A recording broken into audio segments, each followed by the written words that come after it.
My name is Sister Elise Marie Ramirez, OP. I am a Dominican sister of Springfield, Illinois.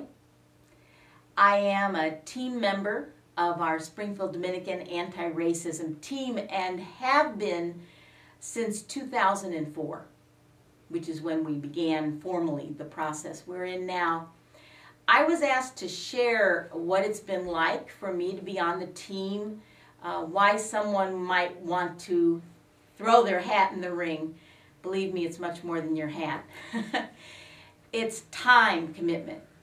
And it's a process of conversion. And if you're someone who's inside of the heart and mind of Jesus Christ, you can't not be a part of what is happening with the anti-racism effort, whether you're on the team or not. But on the team, what I have found is I've been wearing glasses since I was in the 5th grade. I know, 5th grade. And every time I go to the eye doctor, it's the same process. The glasses come off, and then this big thing is put in front of me, and the doctor or whoever will say, okay, here's your lens. All right, that's what you have now. Now I'm going to add da-da-da, and then they say, all right, can you see now? Which is clearer, this one or this one? This one? I'll go back to this one. This one, this one, this one, this one. And by the end of that process, and sometimes it's like, whoa, I don't know, but that was good, but what was that? And you know how you do? And then at the end, I walk out of the office and I can see again until the next time. And that's what the team has done for me. And it's done that, so that's the lens. It's like I see again in a different way every time I'm with our team and walk away. And when I come back, we go through this again. And so it has kept me on my toes, and I have come to know so many people of color, that would have never, ever in my life crossed my path because of who I am in a white systemic culture. So I am grateful, and I encourage you with all that's in me to walk with us, to put down your nets and come. My name is Charlie Minor, and I'm from Jackson, Mississippi. I worked at St. Dominic's Hospital. I'm still working at St. Dominic. I retired from St. Dominic's. I work there now part-time as a site clerk, but I used to be the captain of security, and I worked there for 26 years before I retired. And like I said, I'm still there now as a psych tech. My wife and I, we went to the anti-racism meeting, original one down in St. Dominic, the first one they had. And everything was presented real well by Crossroads, and we thought it was something, you know, for them to bring out things that was going on that had happened in time past and everything. And I was invited to be a member of the team and everything, so we decided we would. And we knew it would be a great commitment, so we decided to go on anyway. And so we've been with it ever since it began and everything. We enjoying meeting and everything with the people in Springfield, Dominican sisters up here, and trying to get the point across of what they're trying to do with the anti-racism as a whole. Now, if you all decided to join it, it would mean a whole lot to the organization as a whole, because racism has been around for a long time, and if you join it now, you would help your children, your children's children, and everyone else, even presently, because things are happening all the time, and you'll be more familiar with what's going on with the racism and what the sisters are trying to do and everything. They're trying to do something that's right for the whole world, and generally yourself as well, if you just would consider joining the team.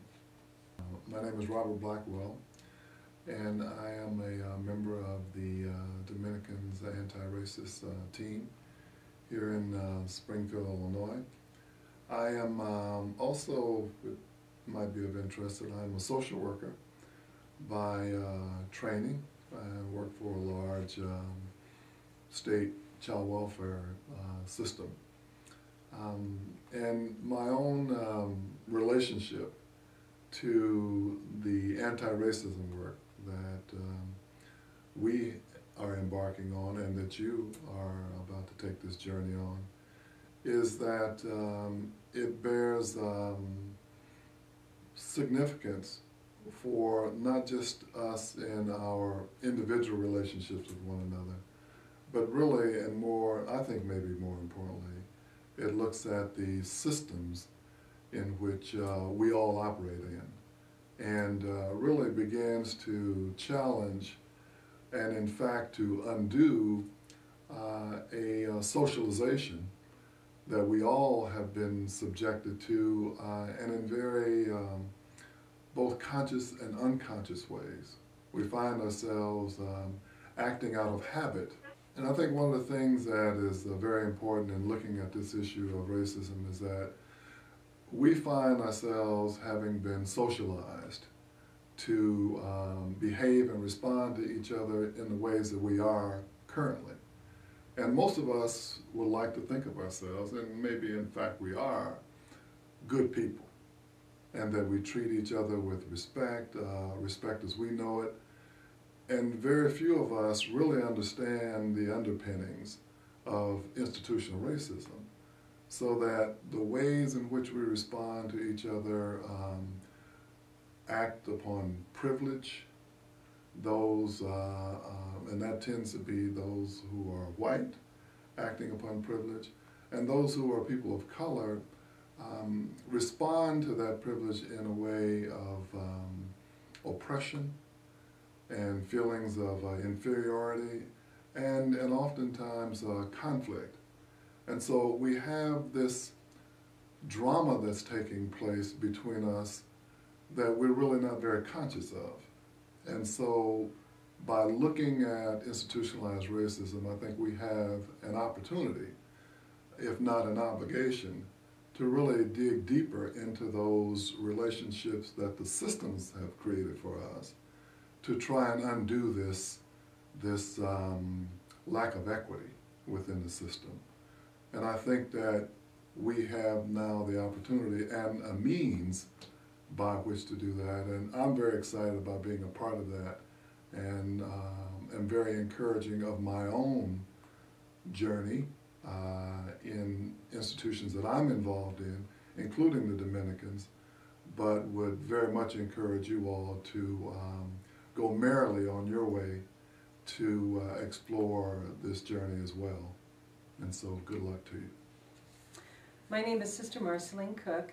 I am the co-coordinator for the Springfield Dominican Anti-Racism Team.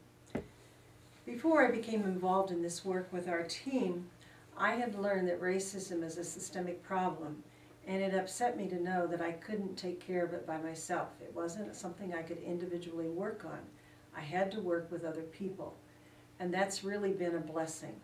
What I have learned in this whole process has been phenomenal in terms of my understanding and the analysis of racism in our country. I think what is also an important piece about the team is the honest and transparent conversations we have. And we've had to really work at that. That has not come without pain, but it is such a blessing. And I think one of the other pieces is always the question, if I don't do this, if you don't do it, who will? So I hope you will take the opportunity to avail yourselves of being a part of the team and growing with the team and helping St. Dominic's.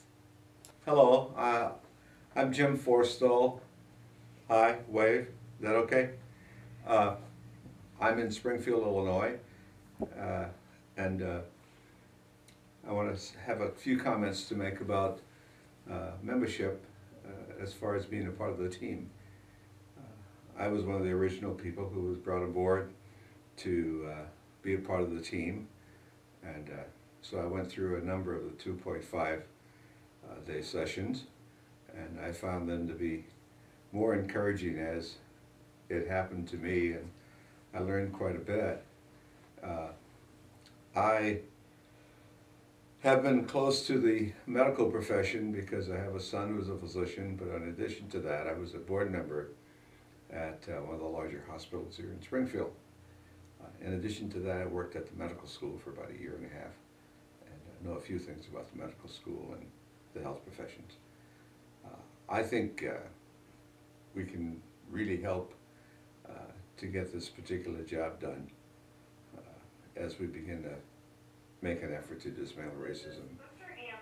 I have some inside knowledge about the health profession because I have a doctorate in higher education and worked at the Board of Higher Education, and we spent lots of money on what we called health programs. But in addition to that, during that time I was also a member of one of the larger hospitals here in town as a board member, and have some experience serving in different seats in that particular role. In addition, I worked at the medical school here in town for about 1.5 years. So I have a little fix on how things are done and how you never speak English but you speak some other language, as the hospital people tend to do. I think we can help quite a bit, we as lay people, to help to get this job done and to work with the Dominican sisters in this particular project. I'm pleased to be a member, and I'll be here until I'm finished anyway. A number of things happened to me as I was being exposed to Crossroads' effort to train us and to teach us more about how to dismantle racism. I was curious because we didn't have many white males around, and I thought that was an interesting fact, that they weren't a part of the initial groups. And that's where the power is in this country, so we had to do something about that. And I wanted to know whether or not I could do something in our own community to improve the lives of people and improve the situation for folks who are less fortunate. And so I spent a lot of time in our own town working with the leadership in the hospitals, the Chamber of Commerce, the university, the community college president, and things began to happen. And in my own church, within the diocese here in Springfield, we've done some things that are somewhat gutsy, I would say, and they worked. We've worked with priests, we've worked with the Curia, and we've spent lots of time with the Presbyteria at the diocese. And now we're going to spend some time in a couple of weeks with our deacons, who are quite new, and there are 35 of those guys. And we're going to see that they get a little exposure too, as to how they can help the priest to get this job done that we have that's so large. The enemy is racism, not the other person. The enemy is racism. I guess there are always things to gain through whatever kind of experience you get yourself involved in. But for me personally, I'm not sure how I would have spent my last 10 or more years if this hadn't shown up on my diet as far as something that I wanted to do. I've dragged my wife into it. I have some little books that I treasure on dismantling racism. I've probably distributed more to people in this community than anybody else has, but I'm always willing to give a book to someone and ask them to read it and find out what it's all about. And let's talk about Crossroads, and let's get some effort made in your organization to make some changes, because we really have to make some changes and make this thing turn out right for all of us.